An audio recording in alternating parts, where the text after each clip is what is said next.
Welcome to Empowered by AI. I'm Michelle and Silva.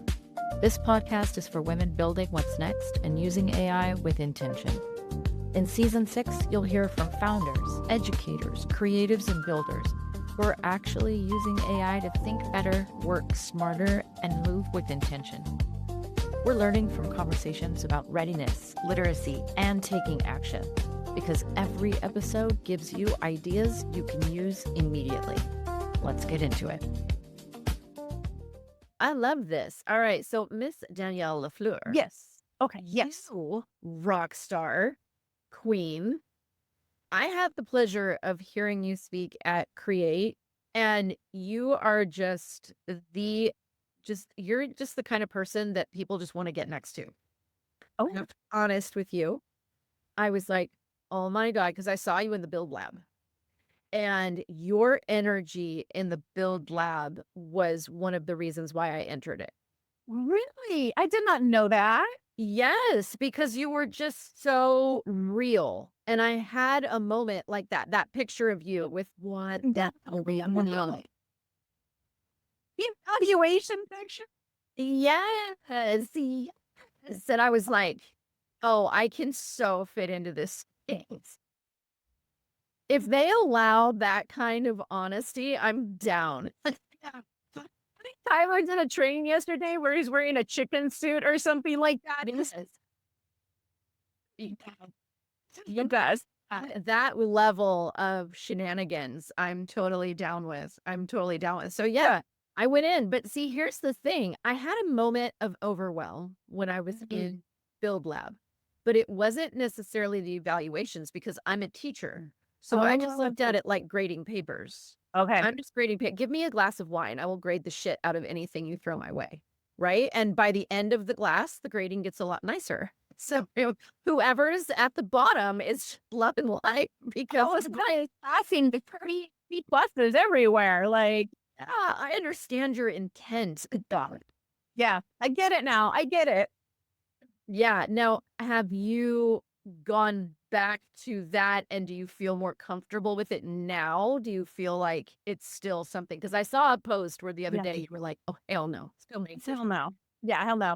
I can do it now because we built out the automation and the voice activation for me, right? So it's easier for me to do.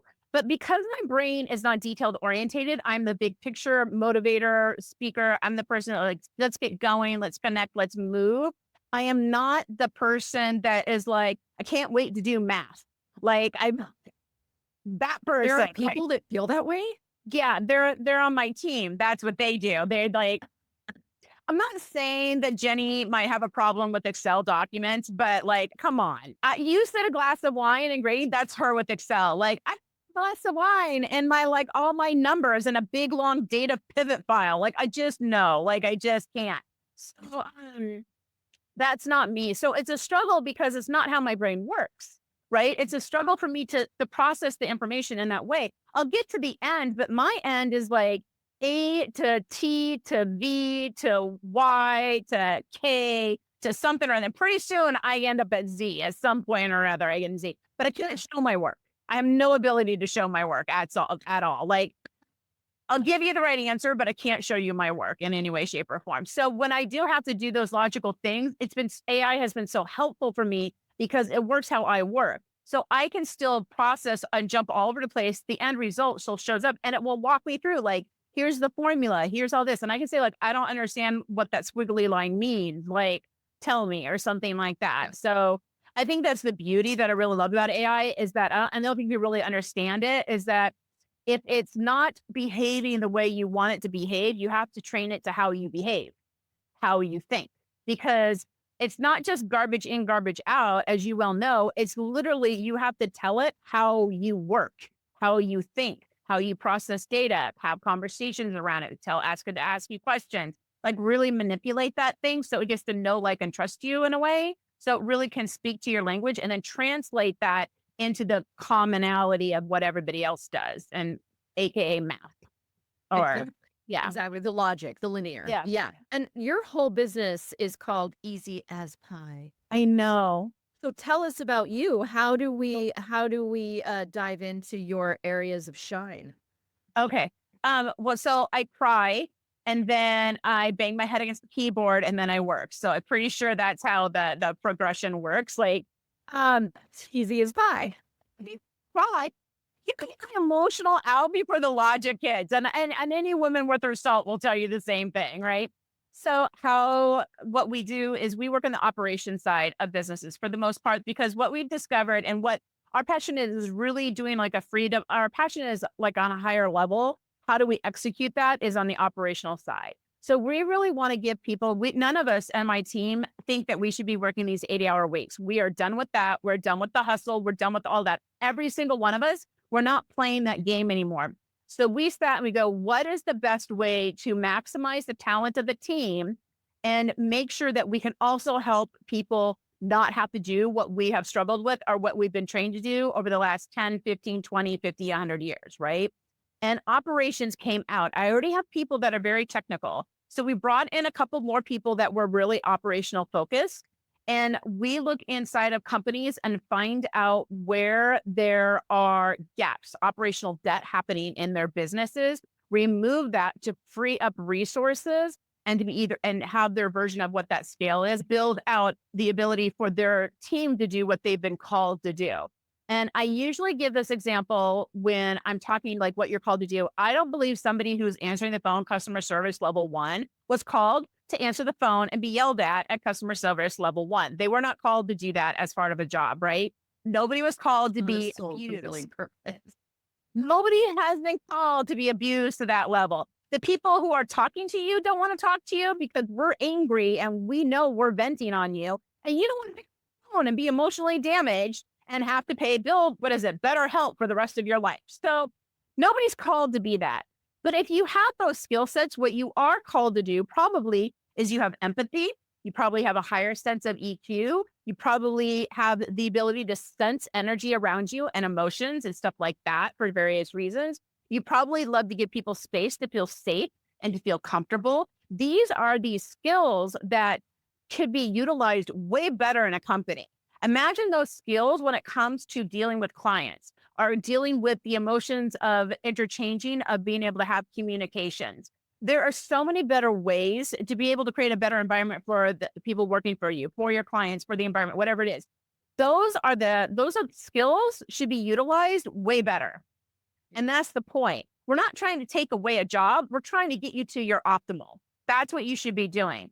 And you'll get more out of that than being yelled at on the phone. That's bull crap. Am I going to swear on this? Am I? Go for it, girl. That's bullshit. Sit in bracket. Yeah. Nobody was in. It's complete bull. You were never called to be a punching bag for somebody who can't get through on AT&T phone line or find out what the hell's going on with their Verizon bill.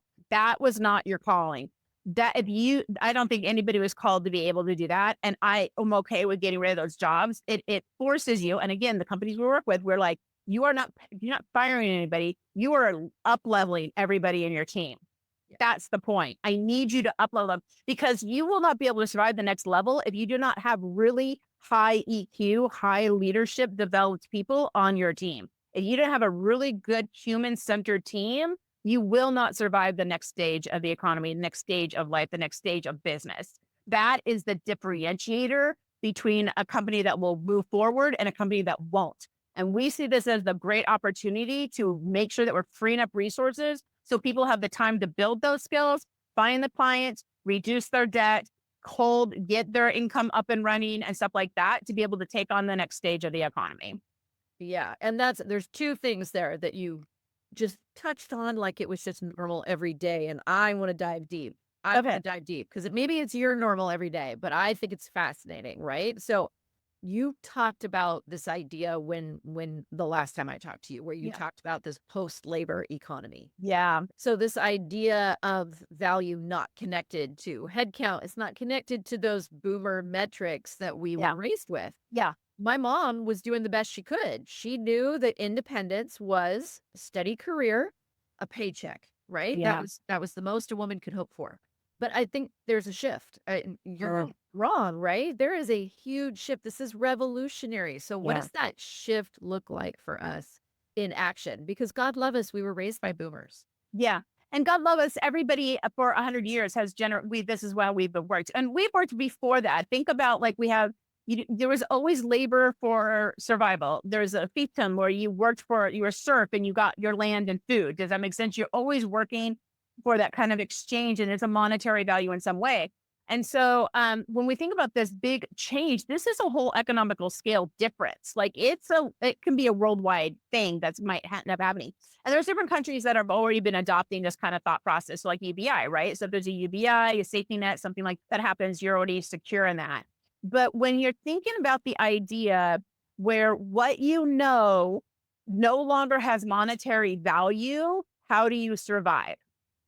My expertise in leadership, network engineering, design, and like the things that I have educational information on, my degrees and, all that other kind of stuff, technology management, like if that's no longer what will cause somebody to hire me and pay me money, where's my value as far as income goes? Not my value as a person, but value as income goes.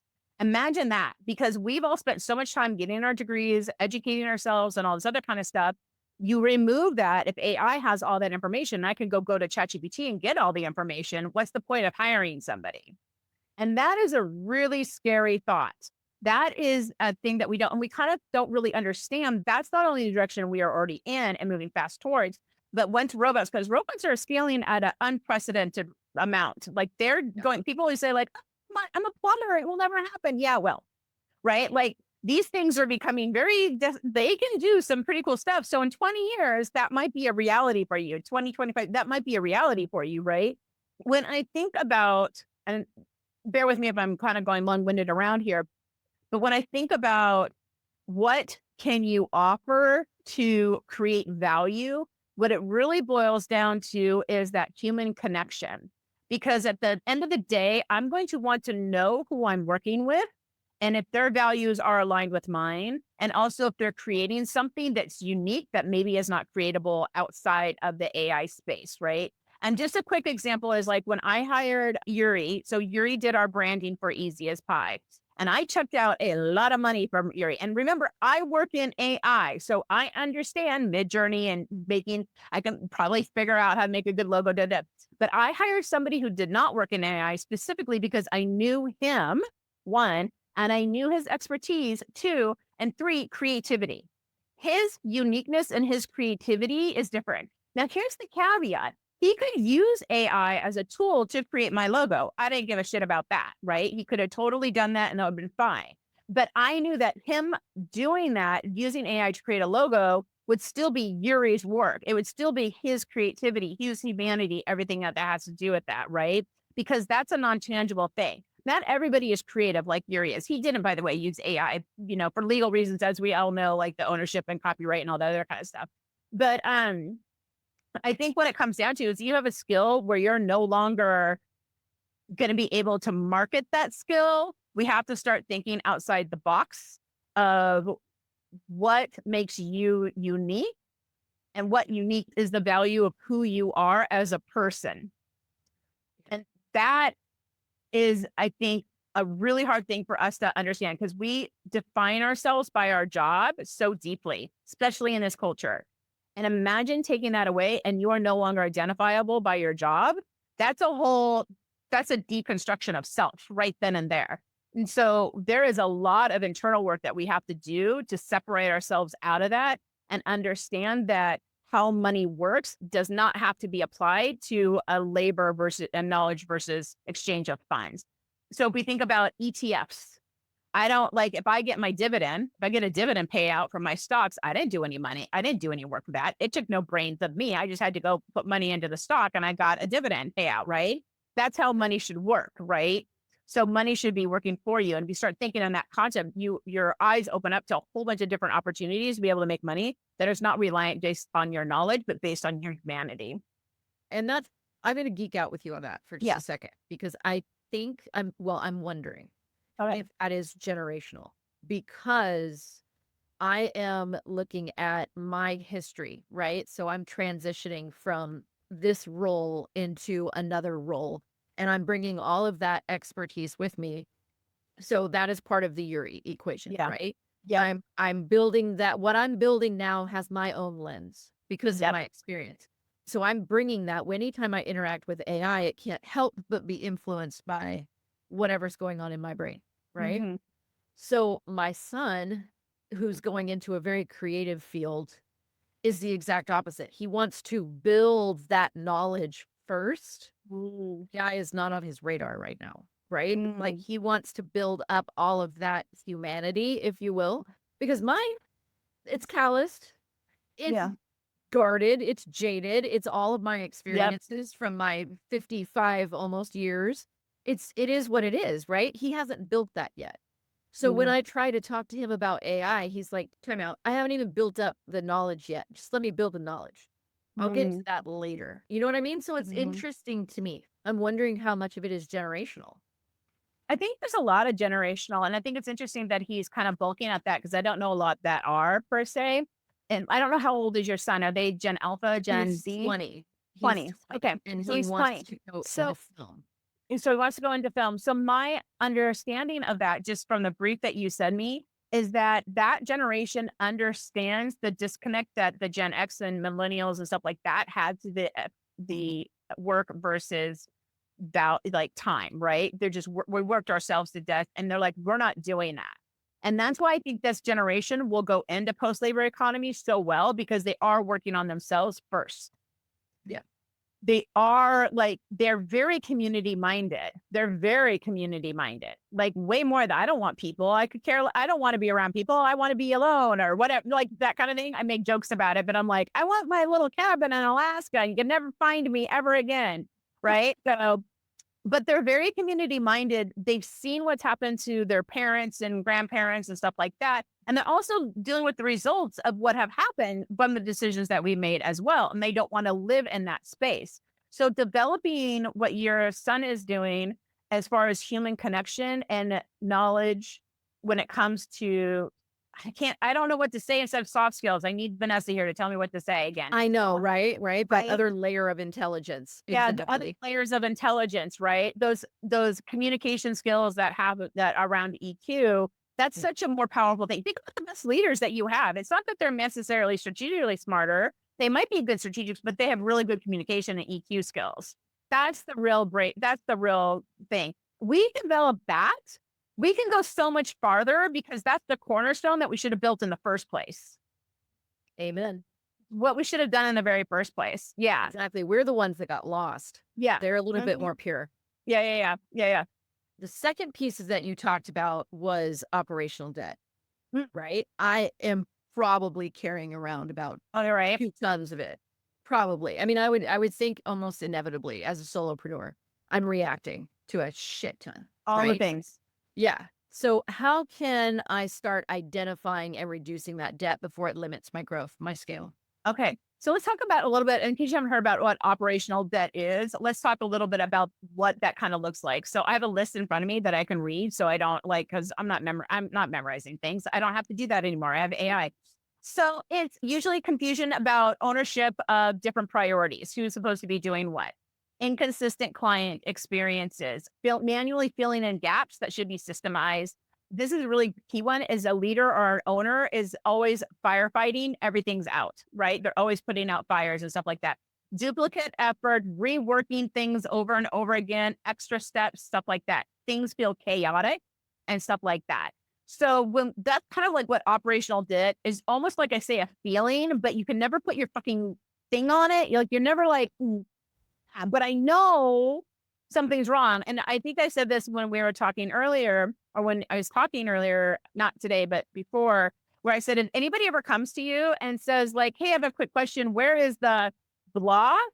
You have an operations problem. Like, that's the clear ticker that you have an ops problem. If anybody comes to you on Slack in messages and says, like, hey, just a quick question, I can't seem to find the blah document. Do you know where it's at? That's an operation, especially if you're the boss and they're bothering you. Like that's clear. That's a pure ops. You have an ops problem. You immediately know that you have an ops problem. So when we look at operational debt, we look at 5 key pillars. And so we call them the 5 C's because I want lots of diamonds. Because the 5 C's. Okay. All right. So did you get that? Did you get the Love that. right? Okay. Not that I spend a lot of time on this, but whatever. Make sure we had 5 C's. So clarity is the first one. And that's making sure that your teams know what things are being made and they're making decisions not on their gut, but on their data.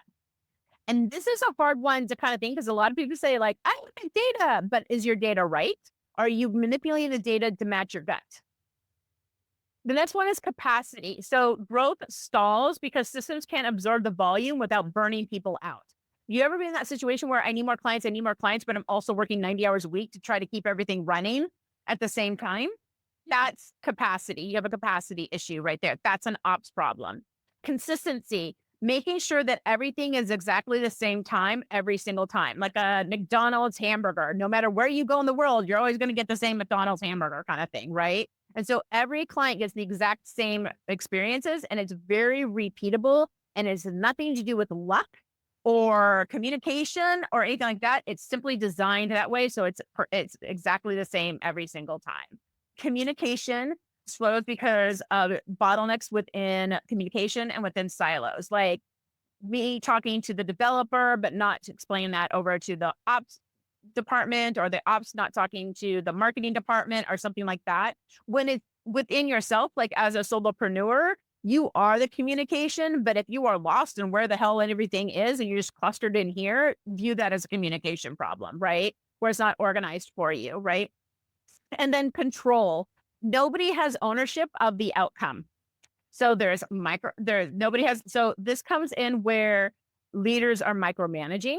This is a clear sign that there's an ops problem if you have micromanagers going out, because micromanagers thrive where there's chaos and ops.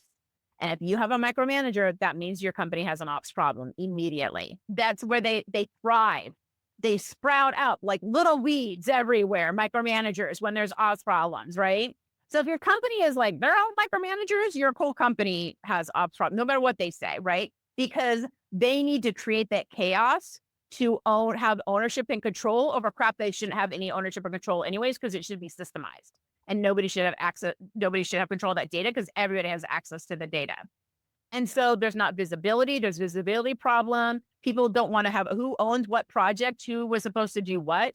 And the systems do not communicate in any way, shape, or form where they're not centralized in a way. So those are our 5 pillars. So consistency, capacity, communication, and control. All the carrots. All of them. And be like, you've written, anytime somebody's trying to bring in AI, that's just going to expose. Yeah, that's the point. It exposes it. So yeah, we do. We have a quiz that you can go take, and it's a really quick 5-minute whatever quiz, and you just take it out. Every single one of those has like 5 questions per topic and says, how about this? Rate yourself. This isn't even us going in auditing or like, it's you self-evaluating. And we say like, be honest. Don't beat yourself up and like, when you know you're not. And some of this has to be introspective, like kind of like, am I good at communication? I would like to say I'm really good at communication, but I know I'm not a 5. Like, I know I'm not perfect at communication. I know there's opportunities for improvement in my own ops. Does that make sense? So being just understanding and being honest with that. And there's nobody is going to be 100% across the board. And if they are, that just means they are psychotic or they are an AI, because that is a moving target. You constantly have to refine. People change, new people come in, old people go, things kind of change and stuff like that. Just technology changes. This is a moving thing that you just massage and keep over. And that's why we need humans in the loop to massage this, to make sure that things are running smoothly, to kind of go with all the variables that happen within operations themselves. You get a new client, you get a new income and merchandising, whatever it is, right? Things change. Yeah. And I took your quiz. I took it before. Oh, did you? Sessions. QR coded that biatch. I can tell you right now, the only reason I scored middle grounds with that is because it's me, myself, and I. Because it's just you, and you're forced to in that level, right? Because there's not somebody bothering you. It's you bothering you, saying, crap, where did I put that? Search conversation thread. It is my favorite button of all time. Swear to God, when that came out, I was like, yeah, you saw me. Yeah. What happens when you have these things like not in moving forward? This is where burnout happens. Burnout happens here, right? you have more emergencies happening and they're disguised as priorities. So that's a big thing. So your delivery cycle starts to close down. You probably have a churn rate and you have declining margins of scale. So you tend to make less money, even if you're getting more and higher bids. You're watching it kind of suffer Yeah. from the holes that are being There's digged. probably another thing that I would say women do a lot more than men is we have decision fatigue, even more so. Like you start getting decision fatigue happening. So I know we already have that just within our daily lives, but then it starts showing up in your work. Yeah. Yeah. Anytime I start recognizing that my day was dominated by reaction instead of Yes. prevision, then I Mhm. know I've screwed up something. Yeah. Yeah. Yeah. And all this goes back into internal. Like a lot of this stuff, it comes with like having your good boundaries. Like when you have really good boundaries, you can have good ops, right? It's a lot of this is internal and make decisions based on how we feel, supporting other people, all these other kinds of things. We do the best we can in that moment. But like, especially I think as a solopreneur, when you have somebody else come on board and somebody else come on board, you still view that company as a solopreneur. And then you get caught in this cluster, whatever it is, right? And so when you're in the beginning stages, you get caught into ops problems very quickly.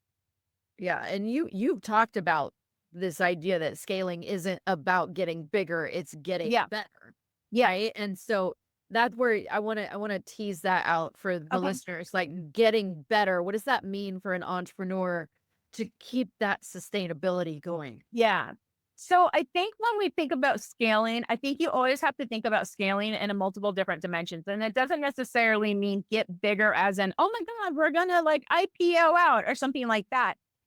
Scaling means scaling more time for you to rest. It means you scale and you make more money so you can give more bonuses to your team or pay people more money.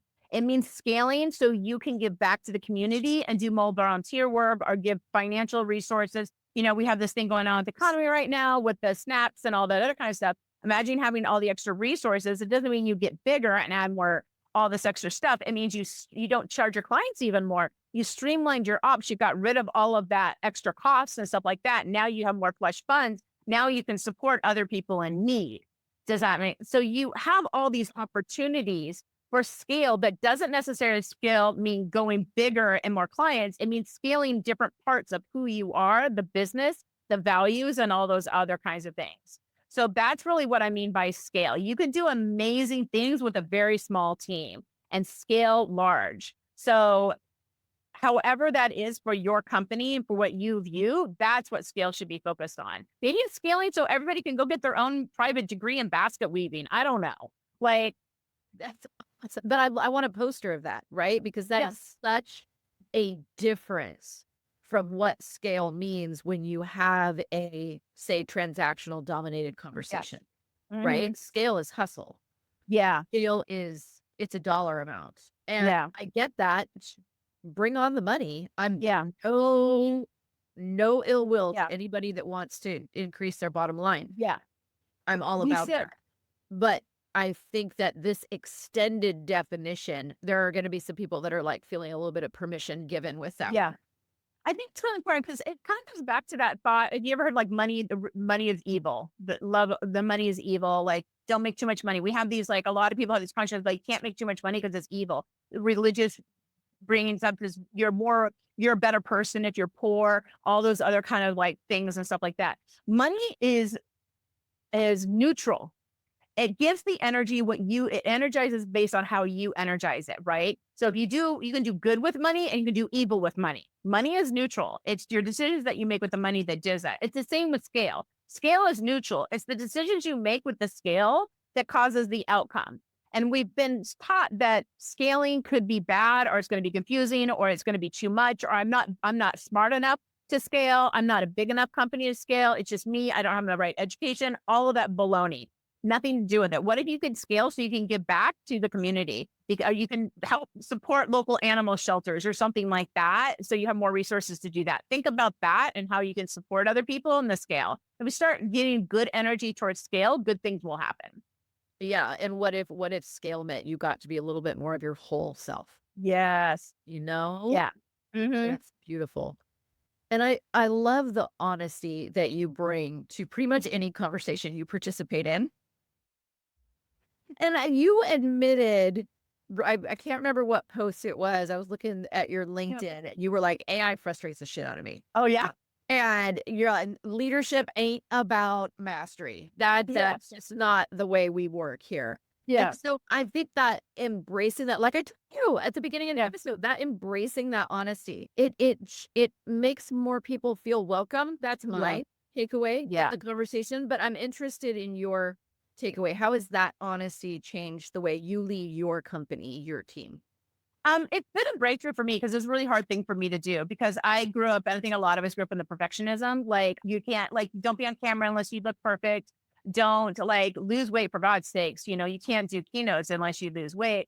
It doesn't mean you have to be, you can't be the, B plus student. You have to be the A plus student or whatever it is. There's this level of perfectionism, and especially if you're going to be in a space where you consider people that you idolize them a little bit more, where oh, well, they want to accept me, like that kind of thing. So I'm not good enough to be able to get this client or that client, or maybe it's just I'm not smart enough, or whatever those stories are that we're telling ourselves in our head. Those are not who you are. Those are dictated to you from outside that was imprinted on you for some reason, be it from family, from how you grew up, from something that happened in your childhood, from a generational thing, whatever that is not you. You are separate from that. Right. And to become radically honest and kindness, that radically honest doesn't mean be an asshat. It means being self-aware enough to know when to speak, when not to speak, but also being centered with who you are and your values, regardless of what's happening on around you. And when you kind of take that centeredized approach, it's easier to communicate honestly and say, I suck at workflows and you will never find me doing, I mean, I can do it, but I'm not going to jump at the bit for doing a workflow with AI. It's not happening. I understand. There's people oh, you just did. There's a lot of people that say oh, well, you can learn it or you can do that. I'm like, yeah, but I shouldn't because that's not my zone of genius. That's not where I should be. I should be in these. And we see this in leadership, but we haven't taken this down to what I would say the masses as an everyday kind of thing. And when you start feeling in that space and saying yeah, no, I don't want to do this. This is not where I should be thriving. I should be thriving here. Whether it's being a homemaker, a mom, a CEO, I don't give a flying fuck. But if there's something that you feel called to do, you should be doing that.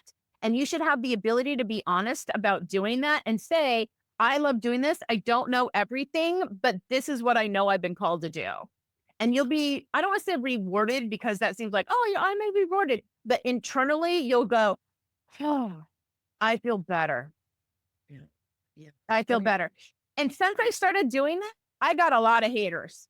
But apparently I don't give a rat's ass about them anymore because I'm but then I get people like you and I don't care anymore. Does that make sense? So I'm Bro.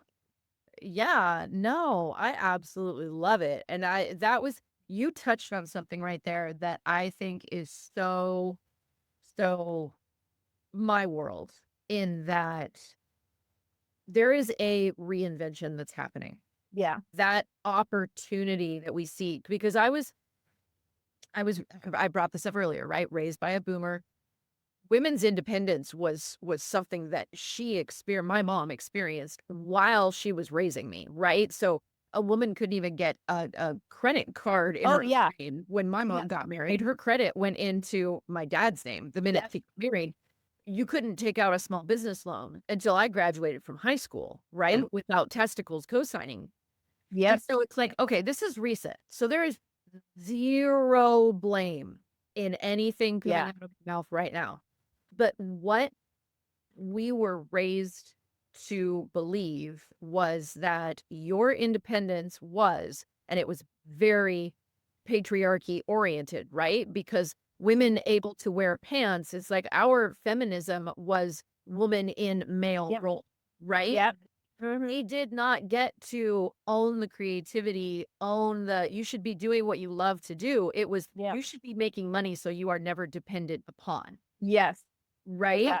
And so I'm looking at this now going, I mean, I think that's why so many people, when they start talking about AI, they will literally start crying. Yeah. Because it's oh my God, I get to be what I wanted to be before. Yeah. Because now it's there's no barriers.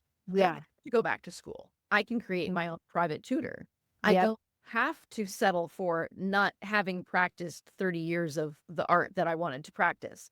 You know what I mean? It's like now I can reinvent myself. So with all of that, my therapist bill is going to excel, right? Yeah. But for entrepreneurs that are on that same track, right? They're reinventing themselves right now. They're moving maybe from an employment into now I get to do what I want. Mhm. What skills or mindsets do you think are going to matter most for them to thrive? Because remember, we're talking about a post-labor Yeah. era. Yeah. I would say curiosity would be the number one. I think this the number one. Just I like if we were talking and you were just literally just asking me a question, my would come back to like, what was that like knowing that now we're in this other stage? Like we are, the same bracket. We had the same things. My mom couldn't do that. Blah, blah, blah. We have the same things. So she had to get married so she could survive. That kind of thing, right? And so, and then the feminism thing of like, well, I mean, like mine was like, you have to get the job and make sure that, be confident, but don't be too smarter than a man. Like still downplay yourself and still appear weak, drop the little hanky chip as they pass by. Like, don't be a bitch. Don't be too opinionated. Right. And so I think the skill sets that we have are the skill sets that women already have naturally that we have been, I'm going to say, punished for having or manipulated or downplayed for happening are shown as weakness. Those skills that are, quote, weak are actually the skill sets that you need to move forward because those are the differentiating. The men that I love and adore have amazing EQ and absolutely adore their wives. I can list off a whole bunch of men who I am just in awe of and I have such high respect for because not only are they not plagued by the quote patriarchy kind of thing, but they're so happy to be partnered with women that are also happy with who they are. Does that make sense? They love that their women are completely who they are, however that version, if they're a powerhouse CEO or if they're a homemaker, they don't give it, like, it doesn't matter to each one of those guys. They just like her for her. And so now that's been so rare. Now we get to like ourselves for who we are. And those skills are curiosity. We're curious by nature, any way, shape, or form, right? We're always creating communication and like asking like, hey, how do you feel about that? How is your day going? What happened today? We're curious. We're constantly curious and stuff like that. We also try to solve problems and we listen. We listen. We don't just solve. We listen and we listen to what's going on in between the lines to get the idea of what actually is happening, what the real emotional trigger is. And then we try to solve what that problem is, right? And so we're creative with our problem solving and we think deeply about it as well. So not being able to see that surface, but really understand that internal motivation, which making somebody do what they're going to do. Anything on the EQ scale is going to be highly prized. Yeah. Now, let's fast forward a few years. And how do you hope like small business solopreneurs will have redefined their success now that we have this AI powered coastal economy going on? I hope that we have more connection. I hope we get to touch grass more. I want more, not just community building online or offline or whatever that is. I don't want not just like the aloneness, like the loneliness epidemic, but there was a beauty in quote the hunter-gatherer kind of society. There was a community that you relied on other people to survive and vice versa. And I don't think we need to go back into like, let's caveman style. Like, I'm not saying that, but if you look at cultures that are very community driven, there is this flow I feel that happens. It's not perfect in any way, shape, or form. I'm not saying that as well, but we're so individualized. But like if I'm in Japan, it's not that individualized as it is here. If you ever go to Japan, people are really nice and they stand in line and they don't cut. It's just like, that's the greater good. The greater good. It's the greater good kind of thing, right? You do what you need to do to make sure that your people that are surrounding you are taken care of. And that's why I say the very foundation is taking care of you first. You have to heal you first, then your family, then your neighborhood, then your community. It starts from you in the very beginning. So if you're a solopreneur, it's healing that first. Like your son is working on his shit first, right? He's building his knowledge base on his shit first. He's taking the right action, right? So by a solopreneur, by doing that, you can expand that way more than you can right now. You are stuck right now because you have to hit that energetic wall every single time. But if you no longer had an energetic wall to do that, there would be an exchange that happens back and forth on the energy level to be able to move, to give back and create that life that you want to live. And again, I'm coming from this from somebody who, again, wants to move to Alaska and can't reach me but by plane. Like, I want to be so remote. I think how Amazon's going to deliver in 2 hours, but I am the person that likes to be alone, but it doesn't mean I don't like community. There's a difference. I like having conversations and deep conversations and thoughtful conversations. I like really a lot of introspective work and stuff like that. And somebody who is introvert will thrive in this. Somebody who's extrovert can create the communities that allow all of us to connect. And we saw that. What was her name at the Create? Like, she was like, let's go do knitting. Like, let's just get together and knit at a bookstore. Because why not? What? And I was like, those people will shine. Like, they will make sure our community is moving forward, right? Yeah. And that's her natural skill. That's who she is. She's a connector. That's just simply who she is. And she just went with her natural ability. And how much of us could be that if we weren't so clouded up with, Yeah. yeah, I think we have our own lens perception of who we are. I really don't think a lot of us even know who we are at the end of the day. This is way more philosophical than I thought we would talk about. I thought we'd be talking about odds. This is not where I thought we would be going. I do not believe the mass majority of people know who they truly are if you took away all external things. Can you sit in silence and meditate and not think about your job?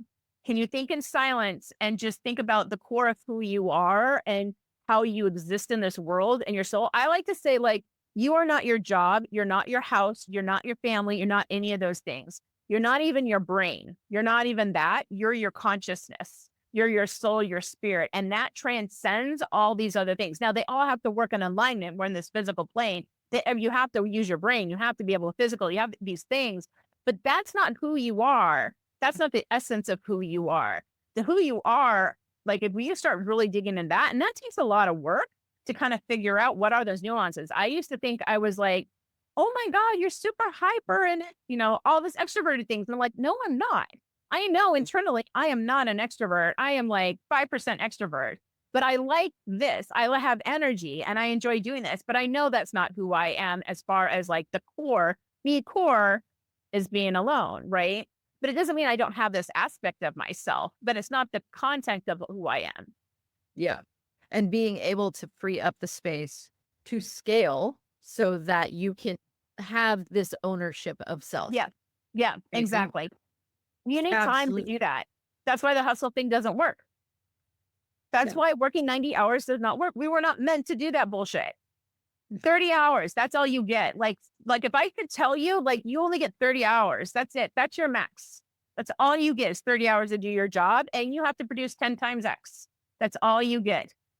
That is where you start thinking about, like, okay, what really matters and how do I maximize my ops and maximize all these systems and process and procedures? Because you are not meant to be stressed out 90-hour weeks. Yeah. And I don't want you there. And I'm doing that out of love and kindness and caringness because I don't want you working more than 30 hours. I want you to have time off with your family. I want you to be able to watch a movie. I want you to be able to, like, I don't know, skip through the lawn. Fucking, I don't know what you're doing. Like, play puzzles. That choice to do that. You do the thing. Learn how to knit, apparently. Like, grow a garden. I don't know. Swing your feet on a swing, learn a new trade. Go learn about plumbing. I fucking don't know. Like, do what it makes you happy. Somebody listening just popped up with an idea. They did. Yeah. Like, so it's the thing. That's what you grab onto. That's what you grab on. No. Yeah. Yeah. And now you can do that thing. Then you can go do that thing. Go do that. I think when you get rid of all the excess and all the noise, you will discover what you're truly called to do, what you are. And I think at the end of the day, we're all truly called to heal ourselves. We're all called to be a better version of what we came in as, to do better to ourselves first, and then to our surroundings. So understanding this whole person now, as we do, how are these people that have now just fallen in love with you going to connect with you? Oh, I'm going to say, okay, so apparently TikTok now. So right now, TikTok and LinkedIn are my two channels and stuff like that. I'll give you the link for that. I know you have the original link for the quiz, but we have a new one coming out. So I'll make sure that you grab that one too and stuff that because the new one won't have all of our crap from our conference because they'll look at it. I'm like, what is this create live? Should have been there. Could have missed that. Could have. Should have. What's me like, right? So this is obviously evergreen. It will last for a while. So that's exciting. We'll have a link for you to do the quiz and stuff like that. You can get on a call with Izzy or me or whoever's answering the phone that day and talk about the results from the quiz. But LinkedIn is a great way and TikTok. Those are the two ways. And pretty soon YouTube. I mean, you can go follow on YouTube, but you can't really DM people on YouTube, right? So, but No. yeah. No, I'm down with that. I'm down with Yeah. that. All right. My God. Way to bring it all full circle. I hope so. This went very esoteric. Like I wasn't expecting all of that. That's the whole of everything. You gotta honor the whole self. You really do. That's why we do our ops thing, because this is what we should be doing. Exactly. Thank you so much for sharing your wisdom with everybody. So appreciate you.